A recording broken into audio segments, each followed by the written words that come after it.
जब मैंने अपने करियर की स्टार्टिंग करी थी तो मैंने स्टार्टिंग में 8,000 रुपये का एक फेसबुक ऐड लगाया था। उस ऐड में मैंने 8,000 रुपये लगाए और लीड्स पता है कितनी आई थी? 0। इम्प्रेशन आ रहे थे, क्लिक्स आ रहे थे, लेकिन रिजल्ट्स 0 आ रहे थे। और मैं पता है क्या सोचता था कि ऐड क्रिएटिव कमज़ोर होगा, बजट कम है या फिर मैंने टारगेटिंग अच्छे से नहीं करी होगी। लेकिन नहीं, ऐसा कुछ नहीं था। मैंने एक छोटी सी सेटिंग गलत कर रखी थी और उस छोटी सी सेटिंग गलत होने की वजह से मेरा सारा बजट 0 हो गया। और आज की इस वीडियो में मैं आप लोगों को वही सेटिंग बताने वाला हूँ। तो अगर आप लोग भी फेसबुक ऐड चला रहे हो या फिर चलाने वाले हो तो इस वीडियो को आप स्किप मत करना। मैं राहुल डबरिया मेटा एड्स और गूगल एड्स पर काम करता हूँ और उसके अलावा जो मेरे क्लाइंट्स होते हैं उनके लिए एड्स रन करता हूँ और उनके सोशल मीडिया हैंडल करता हूँ। और आज जो मैं आप लोगों को वो गलती बताने वाला हूँ वो गलती मैंने खुद ने अपने पैसे लगाकर अपने पैसे वेस्ट करके सीखी है। तो बिल्कुल आपको थ्योरेटिकल ज्ञान नहीं दूंगा, मैं सिर्फ वो बताऊंगा जो मेरे साथ हुआ और मैंने किस प्रकार से उसको कवर करके अपने एड्स को सही तरीके से रन करना सीखा। तो सबसे पहले हम समझेंगे कि फेसबुक का जो एल्गोरिथम है काम कैसे करता है। फेसबुक एल्गोरिथम का बड़ा सिंपल फंडा है, तुम उससे जो बोलोगे वो उसे ऑप्टिमाइज करके आपको दे देगा। तुम अगर उससे ऐसे बोलोगे कि मुझे ट्रैफिक चाहिए तो वो आप लोगों को ज्यादा से ज्यादा ट्रैफिक ला के दे देगा। अगर तुम बोलोगे रीच चाहिए तो वो रीच निकाल के दे देगा। अगर तुम उससे बोलोगे कि मुझे ज्यादा से ज्यादा लीड्स चाहिए तो वो आप लोगों को ज्यादा से ज्यादा लीड्स निकाल कर देगा। बहुत सिंपल लगता है ना, लेकिन यहीं पर 90% लोग गलती करते हैं। जब आप कोई भी नया कैंपेन बनाने जाते हो तो आपके सामने सबसे पहला ऑप्शन आता है कैंपेन ऑब्जेक्टिव का, और वहीं पर 90% लोग गलती करते हैं। उनमें से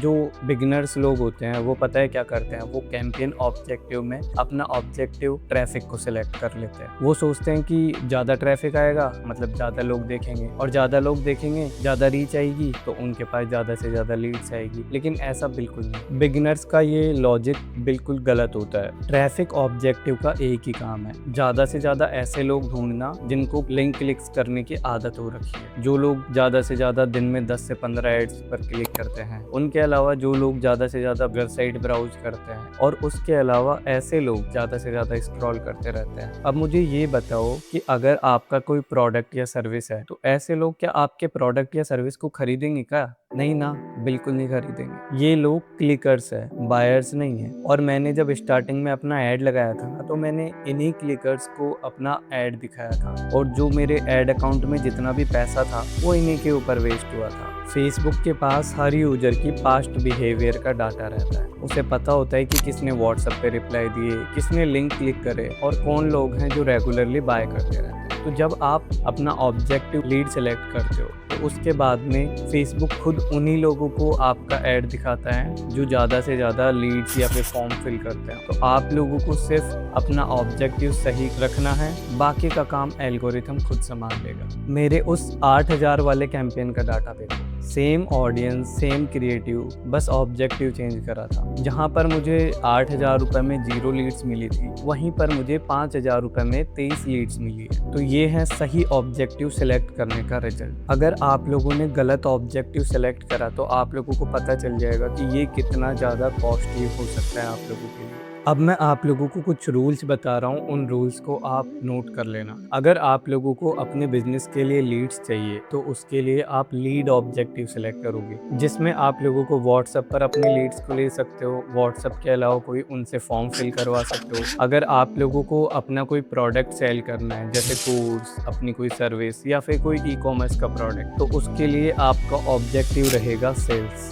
और मानते हैं कि आप लोगों ने अपना कोई नया बिजनेस या फिर नया स्टार्टअप स्टार्ट करा है तो उसके लिए आप अवेयरनेस का कैंपेन भी सिलेक्ट कर सकते हो, जिससे आप अपने आसपास के रेडियस में जो भी लोकेशन है उन सभी को टारगेट करके अपने ब्रांड का अवेयरनेस फैला सकते हो या फिर अपने बिजनेस के बारे में सभी को अवेयर कर सकते हो। ट्रैफिक का ऑब्जेक्टिव हम जब सेलेक्ट करते हैं जब हमें अपनी वेबसाइट पर ज़्यादा से ज़्यादा ट्रैफिक चाहिए होता है या फिर ज़्यादा से ज़्यादा ऐसे विजिटर्स चाहिए होते हैं जो हमारी वेबसाइट को विजिट करें। ऑब्जेक्टिव चूज करने के बाद में फेसबुक को टाइम चाहिए होता है ये जानने के लिए कि आपने जो अपना एड क्रिएटिव बनाया है या फिर जो आपके बिजनेस का जो पर्पज है वो किस प्रकार की ऑडियंस के लिए है और किस प्रकार की ऑडियंस आपके बिजनेस के लिए है। तो उसके लिए फेसबुक को कम से कम 2 से 3 दिन तक रेगुलर ऐड चलाया करो, जिससे फेसबुक को भी पता चलेगा कि आपके ऑडियंस किस प्रकार की हैं। आप ज़्यादा से ज़्यादा 2 से 3 दिन तक अपने ऐड को टेस्टिंग फेज में रहने दो, उसे बंद मत करो।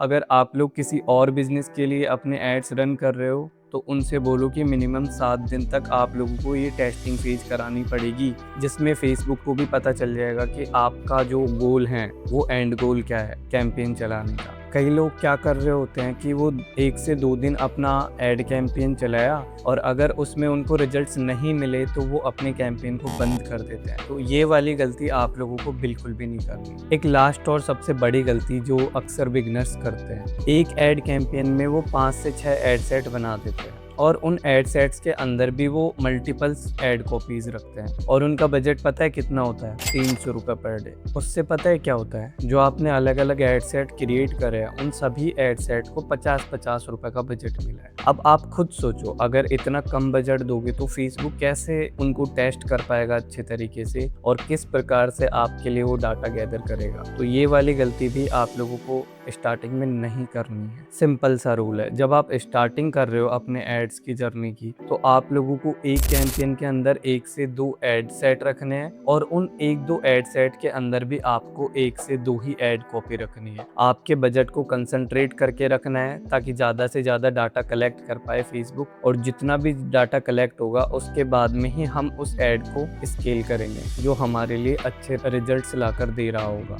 तो आज के इस वीडियो में हमने ये 3 चीजें सीखी। पहली, हमें ऑब्जेक्टिव हमारी नीड के अनुसार सेलेक्ट करना है। दूसरी, लर्निंग फेज में हमें अपने कैंपेन को बंद नहीं करना है, कम से कम 7 दिन तक उस एड कैंपेन को रन करना है। और तीसरी, आपने जो अपना कैंपेन बनाया है उसके अंदर ज़्यादा से ज़्यादा एड सेट आप आगे से नहीं बनाओगे, जो आपका बजट है उसे सेंटर रहने दोगे। जब आप इन तीनों चीज़ों पर काम करोगे तो उसके बाद में जब आप अपना नया कैंपेन लगाओगे और उस नए कैंपेन में इन तीनों चीज़ों को इम्प्लीमेंट करके देखोगे तो आपको पता चलेगा कि आपके रिजल्ट्स पहले से ज़्यादा बेटर निकल के आ रहे हैं। अगर ये वीडियो आप लोगों को हेल्पफुल लगा हो तो चैनल को सब्सक्राइब कर लेना, क्योंकि नेक्स्ट वीडियो में मैं कवर करूंगा कि फेसबुक एड्स पर हमें टारगेटिंग कैसे करनी है। ये भी एक ऐसा बड़ा कंफ्यूजिंग पॉइंट है जिसकी वजह से हमारे जो रिजल्ट्स होते हैं वो डायरेक्टली अफेक्ट होते हैं। तो ये अगले वीडियो का टॉपिक है। अगर आप लोग भी इस टॉपिक के बारे में डीपली सीखना चाहते हैं तो चैनल को सब्सक्राइब जरूर कर लेना। और सुनो,